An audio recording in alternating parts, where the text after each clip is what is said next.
50% से ज्यादा रही। यस। वैश्य बहुत कम रहे हैं, क्षत्रिय बहुत ही कम रहे, क्योंकि वही एक लड़ने वाले थे, मरने वाले थे।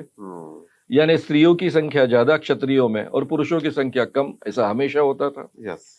और ब्राह्मणों की संख्या, आप अगर किसी भी ढंग से विचार करें तो आपके ध्यान में आएगा कि पूरे भारतवर्ष में शूद्रों की संख्या हमेशा 60% से ज्यादा रही है। जी हाँ। अब ऐसी स्थिति में आप कल्पना कीजिए, शूद्र की हत्या कुत्ता, बिल्ली, गोह के समान है, मेंढक के समान है। अब ये ब्राह्मण को अगर गुस्सा आता है तो वो क्या करेगा? किसी भी शूद्र को मार डालेगा। उसको तो शिक्षा का कोई डर ही नहीं है। हाँ। यानी आप कल्पना कीजिए कि किस ढंग के मानसिक विकास उनके होते होंगे।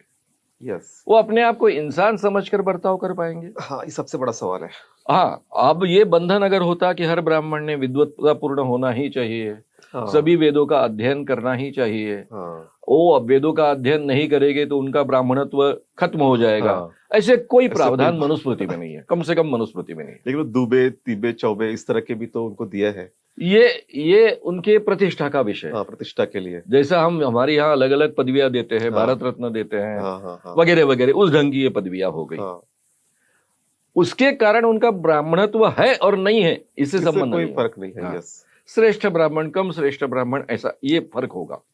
यस। लेकिन ये फर्क नहीं है कि आप ब्राह्मण ही नहीं है क्योंकि आपने विद्वत्ता ग्रहण नहीं की। क्योंकि ये श्लोक कैसे आता है? चाहे ब्राह्मण मूर्ख हो, किसी भी विद्वान से वो श्रेष्ठ है, ये कैसा आ सकता है?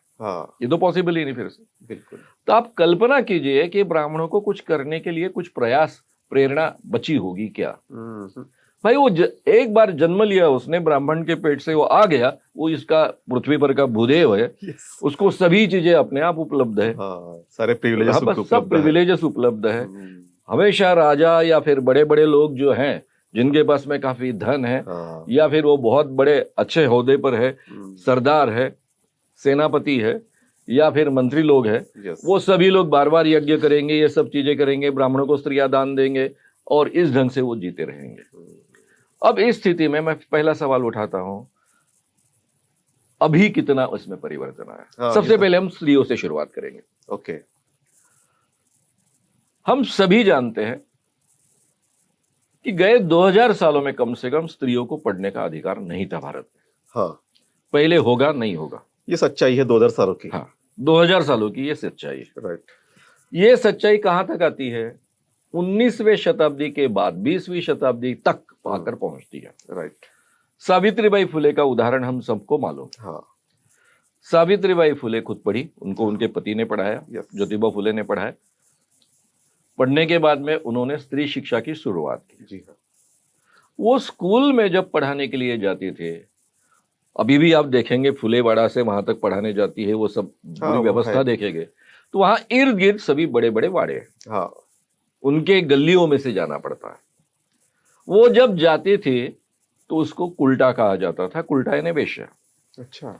उनको कुल्टा कहा जाता था, धर्म बुड़वी कहा जाता था। गंदी गंदी गालियां दी जाती थी। और केवल इतना ही नहीं तो उनके ऊपर गंदगी डाली जाती थी। गोबर भी फेंका जाता था। गोबर फेंका जाता था। घर में जो साफ किया जाता है वो कचरा डाला जाता था, गंदगी फेंकी जाती थी। काफी मुश्किल था। यानी इसके लिए वे क्या करते थे कि हमेशा एक एडिशनल साड़ी, जिसको पातड़ कहते हैं मराठी में, वो पातड़ एक बैग में लेकर जाती थी। स्कूल में जाने के बाद में वो अपना पातड़ चेंज करती थी, पहनती थी। राइट। ये एक वर्णन हम सब सुनते हैं। अब जो स्त्री बहुत अमीर है, क्योंकि फूले जी की संपत्ति उस समय में टाटा के बराबर की संपत्ति थी।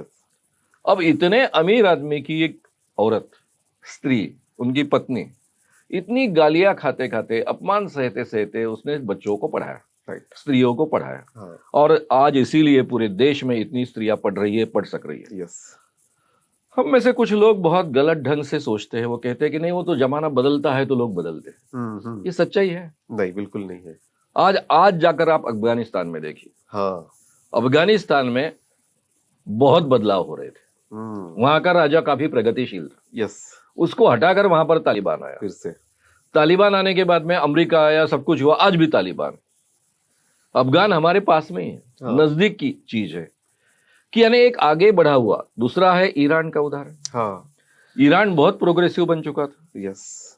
इतना ही उससे भी ज्यादा प्रोग्रेसिव बन चुका था इराक। आज इराक के कुछ हिस्से पर इसिस का राज, यस। फिर से उल्टी गंगा बहने दुनिया लगी है। वहां बह रही है। वहां बह रही है। तो इसलिए केवल जमाना बदलने के कारण लोग नहीं बदलते हैं।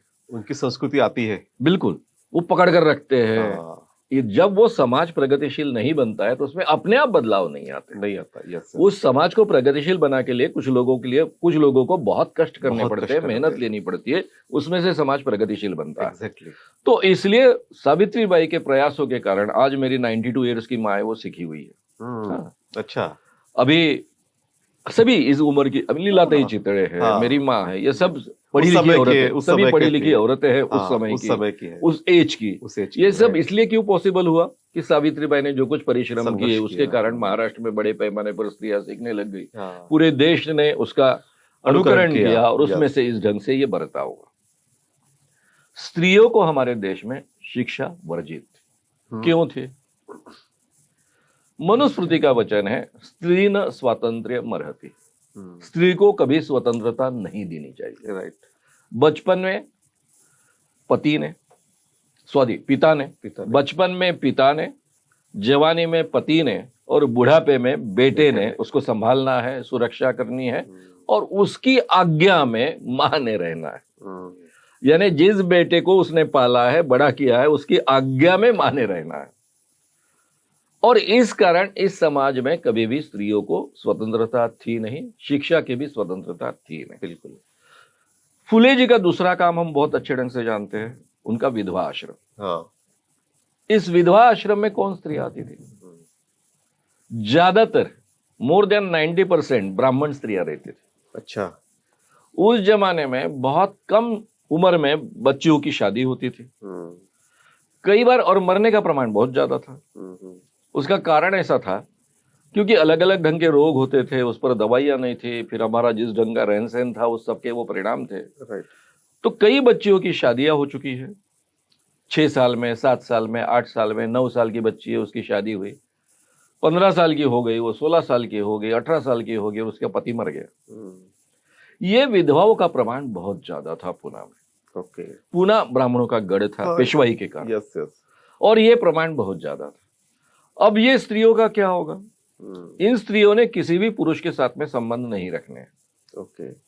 रखती है तो ये सबसे बड़ा पाप है, लेकिन वो घर घर में रहती है, घर घर में बलात्कार होते थे। अच्छा। अब स्त्री मिल गई तो छोड़ेगा कौन? अब उसकी भी कुछ खुद की संवेदनाएं तो है, शायद वो बलात्कार नहीं होगा, सहमति होगी, व्हाटएवर, शायद कुछ भी होता होगा। लेकिन जब भी वो गर्भवती रहती थी, और तब तो यानी कुटुंब नियोजन के साधन हमारे पास थे नहीं, इसलिए नेचुरली गर्भवती रहने के बाद में वो खुदकुशी करती थी। फूले जी की और सावित्रीबाई के ये आश्रम की शुरुआत ही ऐसे स्त्रियों के साथ में हुई कि जो विधवा स्त्रियां गर्भवती रही है, भाई आत्महत्या मत करो, आओ आश्रम में, ओके, हम आपको आसरा देंगे, ओके, हम आपको पढ़ाएंगे, लिखाएंगे, बड़ा करेंगे, बचिए आप। जिन विधवाओं पर इस ढंग के अत्याचार होने शुरू होते हैं या फिर उनको घर में असुरक्षितता लगती है, वो कई विधवाएं इसमें बाद में शामिल हुई। ओके। ये दूसरा एक रहा कि कितने बड़े पैमाने पर स्त्रियों पर अत्याचार होते थे, क्योंकि उनको एक बार विधवा होने के बाद में दूसरा विवाह करने का अधिकार नहीं था। राइट। आज हमें क्या क्या मिला भारतीय स्त्रियों के बारे में विचार करें, इसमें ब्राह्मण स्त्रियां भी। हाँ, यस यस। आज भारत के हर ब्राह्मण स्त्री को सीखने का अधिकार मिला, जो मनुस्मृति में था नहीं, परंपरा में था नहीं। राइट। आज भारत के हर स्त्री को पुनर्विवाह करने का अधिकार मिला। जी हाँ। पति मरने के बाद में अगर उसकी इच्छा है तो वो पुनर्विवाह कर सकती है। मनुस्मृति में सती का स्पष्ट उल्लेख नहीं है। ओके। लेकिन सती प्रथा तो पैदा हुई, हाँ, निर्माण हुई थी, कई स्त्रियां सती जाती थी। ओके। ये सती प्रथा पर कानूनन पाबंदी लगाई गई है, ये तो पहले ही लग चुकी थी, तो राजा राममोहन राय के समय तभी लग चुकी थी। लेकिन इसके बावजूद सती प्रथा शुरू थी। हमने कभी देखा है, राजस्थान की भी घटना बहुत ज्यादा ऐसी घटनाएं होती रही है, छुटपुट घटनाएं होती रही है।